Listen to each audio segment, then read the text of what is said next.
Audio पिटारा सुनना जरूरी है। कहानी का शीर्षक अनमोल भेंट। रायचरण 12 वर्ष की आयु से अपने मालिक का बच्चा खिलाने पर नौकर हुआ था। उसके पश्चात काफी समय बीत गया। नन्हा बच्चा रायचरण की गोद से निकलकर स्कूल में प्रविष्ट हुआ। स्कूल से कॉलेज में पहुंचा, फिर एक सरकारी स्थान पर लग गया। किंतु रायचरण अब भी बच्चा खिलाता था। ये बच्चा उसकी गोद के पाले हुए अनुकूल बाबू का पुत्र था। बच्चा घुटनों के बल चलकर बाहर निकल जाता। जब रायचरण दौड़कर उसको पकड़ता तो वह रोता और अपने नन्हे नन्हे हाथों से रायचरण को मारता। रायचरण हंसकर कहता, हमारा भैया भी बड़ा होकर जज साहब बनेगा। जब वह रायचरण को चन्ना कहकर पुकारता तो उसका हृदय बहुत हर्षित होता। वह दोनों हाथ पृथ्वी पर टेक कर घोड़ा बनता और बच्चा उसकी पीठ पर सवार हो जाता। इन्हीं दिनों अनुकूल बाबू की बदली पद्मा नदी के किनारे एक जिले में हो गई। नए स्थान की ओर जाते हुए कलकत्ते से उन्होंने अपने बच्चे के लिए मूल्यवान आभूषण और कपड़ों के अतिरिक्त एक छोटी सी सुंदर गाड़ी भी खरीदी। वर्षा ऋतु थी। कई दिनों से मूसलाधार वर्षा हो रही थी। ईश्वर ईश्वर करते हुए बादल फटे। संध्या का समय था। बच्चे ने बाहर जाने के लिए आग्रह किया। रायचरण उसे गाड़ी में बिठाकर बाहर ले गया। खेतों में पानी खूब भरा हुआ था।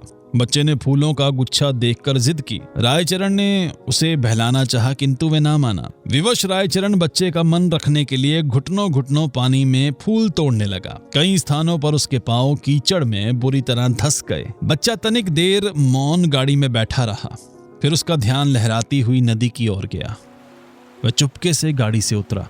पास ही एक लकड़ी पड़ी थी, उठा ली और भयानक नदी के तट पर पहुंचकर उसकी लहरों से खेलने लगा। नदी के शोर में ऐसा मालूम होता था कि नदी की चंचल और मुंहजोर जल परियां सुंदर बच्चे को अपने साथ खेलने के लिए बुला रही हैं।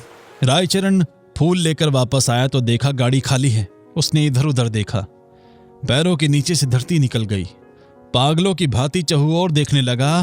वह बार बार बच्चे का नाम लेकर पुकारता था, लेकिन उत्तर में चन्ना की मधुर ध्वनि ना आती थी। चारों ओर अंधेरा छा गया। बच्चे की माता को चिंता होने लगी। उसने चारों ओर आदमी दौड़ाए। कुछ व्यक्ति लालटेन लिए हुए नदी के किनारे खोज करने पहुंचे। रायचरण उन्हें देखकर उनके चरणों में गिर पड़ा। उन्होंने उससे प्रश्न करने आरंभ किए, किंतु वे प्रत्येक प्रश्न के उत्तर में यही कहता, मुझे कुछ मालूम नहीं। यद्यपि प्रत्येक व्यक्ति की यह सम्मति थी कि छोटे बच्चे को पद्मा नदी ने अपने आंचल में छिपा लिया है, किंतु फिर भी हृदय में विभिन्न प्रकार की शंकाएं उत्पन्न हो रही थी। एक ये कि उसी संध्या को निर्वासितों का एक समूह नगर से गया था और मां को संदेह था कि रायचरण ने कहीं बच्चे को निर्वासित के हाथों ना बेच दिया हो।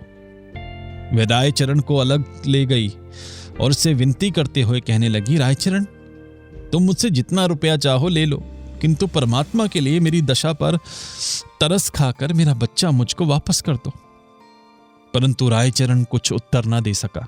केवल माथे पर हाथ मारकर मौन हो गया। स्वामिनी ने क्रोध और आवेश की दशा में उसको घर से बाहर निकाल दिया। अनुकूल बाबू ने पत्नी को बहुत समझाया, किंतु माता के हृदय से शंकाएं दूर न हुई। वह बराबर यही कहती रही, मेरा बच्चा सोने के आभूषण पहने हुआ था। अवश्य इसने। रायचरण अपने गांव वापस चला गया। उसे कोई संतान न थी और ना ही संतान होने की कोई संभावना थी, किंतु साल की समाप्ति पर उसके घर पुत्र ने जन्म लिया। परंतु पत्नी सूती का गृह में ही मर गई। घर में एक विधवा बहन थी। उसने बच्चे के पालन पोषण का भार अपने ऊपर लिया। जब बच्चा घुटनों के बल चलने लगा, वह घर वालों की नजर बचाकर बाहर निकल जाता। रायचरण जब उसे दौड़कर पकड़ता तो वह चंचलता से उसको मारता। उस समय रायचरण के नेत्रों के सामने अपने उस नन्हे मालिक की सूरत फिर जाती, जो पद्मा नदी की लहरों में लुप्त हो गया था। बच्चे की जबान खुली तो वह बाप को बाबा और बुआ को मामा इस ढंग से कहता था, जिस ढंग से रायचरण का नन्हा मालिक बोलता था। रायचरण उसकी आवाज से चौंक उठता। उसे पूर्ण विश्वास था कि उसके मालिक ने उसके घर में जन्म लिया है। इस विचार को निर्धारित करने के लिए उसके पास 3 प्रमाण थे। एक तो यह कि वे नन्हे मालिक की मृत्यु के थोड़े ही समय पश्चात उत्पन्न हुआ। दूसरे यह कि उसकी पत्नी वृद्ध हो गई थी और संतान उत्पत्ति की कोई आशा न थी। तीसरे ये कि बच्चे के बोलने का ढंग और उसकी संपूर्ण भाव भंगिमाएं नन्हे मालिक से मिलती जुलती थी। वह हर समय बच्चे की देखभाल में संलग्न रहता। उसे भय था कि उसका नन्हा मालिक फिर कहीं गायब ना हो जाए। वह बच्चे के लिए एक गाड़ी लाया और अपनी पत्नी के आभूषण बेचकर बच्चे के लिए आभूषण बनवा दिए। वह उसे गाड़ी में बिठाकर प्रतिदिन वायु सेवन के लिए बाहर ले जाता था। धीरे धीरे दिन बीतते गए और बच्चा सयाना हो गया, परंतु इस लाड़ चाव में वह बहुत बिगड़ गया था। किसी से सीधे मुंह बात न करता। गांव के लड़के उसे लाट साहब कहकर छेड़ते।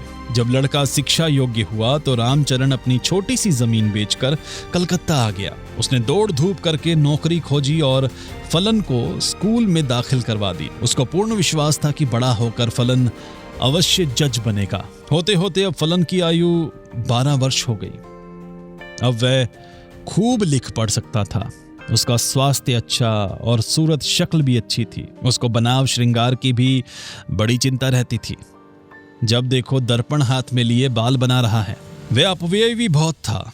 पिता की सारी आय व्यर्थ की विलास सामग्री में व्यय कर देता। रायचरण उससे प्रेम तो पिता की भांति करता था, किंतु प्राय उसका बर्ताव उस लड़के से ऐसा ही था जैसे मालिक के साथ नौकर का होता है। उसका फलन भी उसे पिता न समझता था।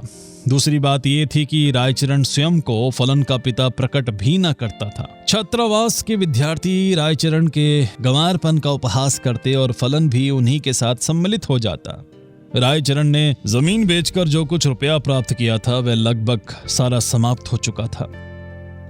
उसका साधारण वेतन फलन के खर्चों के लिए कम था। वह प्राय अपने पिता से जेब खर्च और विलास की सामग्री तथा अच्छे अच्छे वस्त्रों के लिए झगड़ता रहता था। आखिर एक युक्ति रायचरण के मस्तिष्क में आई। उसने नौकरी छोड़ दी और उसके पास जो कुछ शेष रुपया था फलन को सौंप कर बोला, फलन, मैं एक आवश्यक कार्य से गांव जा रहा हूं, बहुत जल्द वापस आ जाऊंगा, तुम किसी बात से घबराना नहीं। रायचरण सीधा उस स्थान पर पहुंचा जहां अनुकूल बाबू जज के ओहदे पर लगे हुए थे। उनके और कोई दूसरी संतान न थी। इस कारण उनकी पत्नी हर समय चिंतित रहती थी। अनुकूल बाबू कचहरी से वापस आकर कुर्सी पर बैठे हुए थे और उनकी पत्नी संतानोत्पत्ति के लिए बाजारू दवा बेचने वाले से जड़ी बूटियां खरीद रही थी। काफी दिनों के पश्चात वे अपने वृद्ध नौकर रायचरण को देखकर आश्चर्यचकित हुई। पुरानी सेवाओं का विचार करके उसको रायचरण पर तरस आ गया और उससे पूछा, क्या तुम फिर नौकरी करना चाहते हो? रायचरण ने मुस्कुराकर उत्तर दिया, मैं अपनी मालकिन के चरण छूना चाहता हूं। अनुकूल बाबू रायचरण की आवाज सुनकर कमरे से निकल आए। रायचरण की शक्ल देखकर उनके कलेजे का जख्म ताजा हो गया और उन्होंने मुख फेर लिया। रायचरण ने अनुकूल बाबू को संबोधित करके कहा, सरकार, आपके बच्चे को पद्मा ने नहीं बल्कि मैंने चुराया था। अनुकूल बाबू ने आश्चर्य से कहा, तुम ये क्या कह रहे हो? क्या मेरा बच्चा वास्तव में जिंदा है? उसकी पत्नी ने उछलकर कहा, भगवान के लिए बताओ, मेरा बच्चा कहाँ है? रायचरण ने कहा, आप संतोष रखें, आपका बच्चा इस समय भी मेरे पास है। अनुकूल बाबू की पत्नी ने रायचरण से अत्यधिक विनती करते हुए कहा, मुझे बताओ। रायचरण ने कहा, मैं उसे परसों ले आऊंगा। रविवार का दिन था। जज साहब अपने मकान में बेचैनी से रायचरण की प्रतीक्षा कर रहे थे। कभी वे कमरे में इधर उधर टहलने लगते और कभी थोड़े समय के लिए आराम कुर्सी पर बैठ जाते। आखिर 10 बजे के लगभग रायचरण ने फलन का हाथ पकड़े हुए कमरे में प्रवेश किया।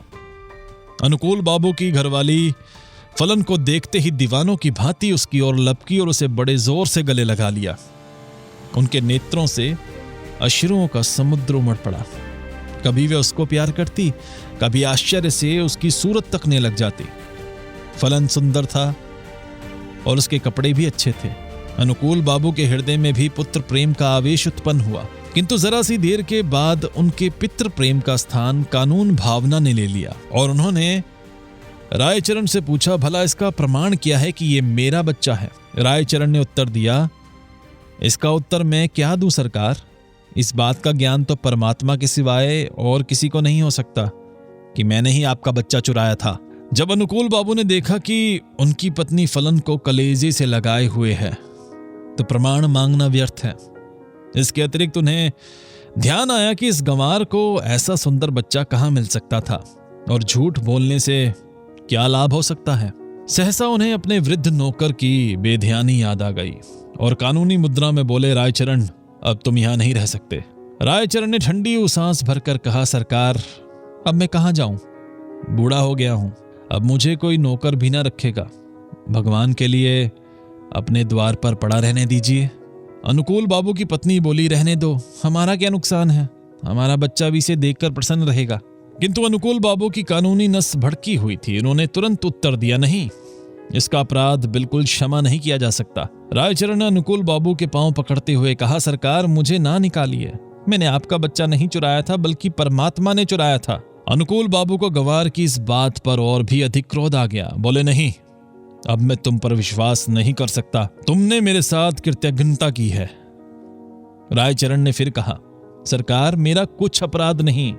अनुकूल बाबू त्योरियों पर बल डालकर कहने लगे, तो फिर किसका अपराध है? रायचरण ने उत्तर दिया, मेरे भाग्य का। परंतु शिक्षित व्यक्ति भाग्य का अस्तित्व स्वीकार नहीं कर सकता।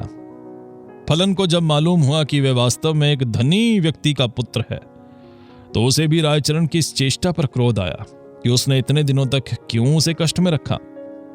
फिर रायचरण को देखकर उसे दया भी आ गई और उसने अनुकूल बाबू से कहा, पिताजी इसको क्षमा कर दीजिए, यदि आप इसको अपने साथ नहीं रखना चाहते तो इसकी थोड़ी पेंशन कर दें। इतना सुनने के बाद रायचरण अपने बेटे को अंतिम बार देखकर अनुकूल बाबू की कोठी से निकलकर चुपचाप कहीं चला गया।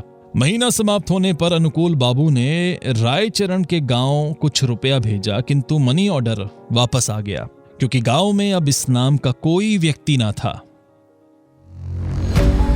ऑडियो पिटारा सुनना जरूरी है।